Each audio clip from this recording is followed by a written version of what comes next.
సత్తెనపల్లి నియోజకవర్గానికి తెలుగుదేశం పార్టీ అభ్యర్థిగా నాకు అవకాశం వచ్చింది. రెండోసారి ఇక్కడి నుంచి పోటీ. 5 సంవత్సరాల కాలంలో ప్రజలు ఇచ్చిన అవకాశం, పార్టీ ఇచ్చిన అవకాశాన్ని ప్రజల కోసం వెనుకబడిన నియోజకవర్గంగా పేరుపడినటువంటి సత్తెనపల్లిని ప్రగతి పథంలో నడిపి సంక్షేమ అభివృద్ధిని చేయడం జరిగింది. ముఖ్యమంత్రి, అధికారులు, ప్రజలు అందరూ సహకరించడం వల్ల ఇవన్నీ సాధించడం జరిగింది. మరో 5 సంవత్సరాల్లో ఇంకా ఊహించినటువంటి గణనీయమైన అభివృద్ధిని, సంక్షేమాన్ని ప్రజలకు అందిస్తానని చెప్పి తెలియజేస్తున్నాను.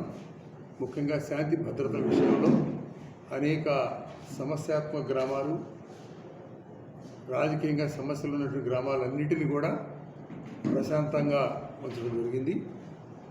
కాబట్టి ప్రజలందరూ సహకరించాలని కోరుతున్నాను.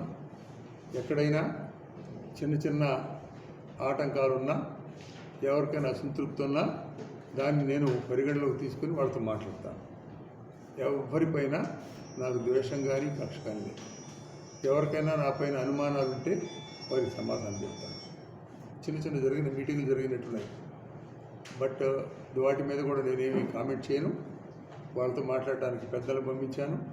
తెలుగుదేశం పార్టీ అంటే ఒకటి, అందరూ ఓటేశారు, భవిష్యత్తులో ఓటేస్తారు. తెలుగుదేశం పార్టీ అధికారంలోకి రావాలి, చంద్రబాబు గారు ముఖ్యమంత్రి కావాలి, ప్రజల ఆకాంక్షలు నెరవేరాలి. మరి ఈ యొక్క అనూహ్యమైనటువంటి సంక్షేమం ఎవరు ఊహించాల? ఒక అన్నదాత సుఖీభావ కావచ్చు, పసుపు కుంకుమ కావచ్చు, దివ్యాంగులు కావచ్చు, మిగతా వాళ్ళందరికీ ఇచ్చినటువంటి మన ఎన్టీఆర్ భరోసా కావచ్చు, రేషన్ కార్డులు కావచ్చు, రేషన్ కావచ్చు, చంద్ర బీమా కావచ్చు, చెప్పుకుంటూ పోతే 1,00,000. అదేవిధంగా సత్తెనపల్లిలో చరిత్రలో మొదటిసారిగా మరుగుదొడ్ల నిర్మాణం కావచ్చు, సిమెంట్ రోడ్డు కావచ్చు, మంచినీరు కావచ్చు, ముఖ్యంగా శ్మశానాలు కావచ్చు,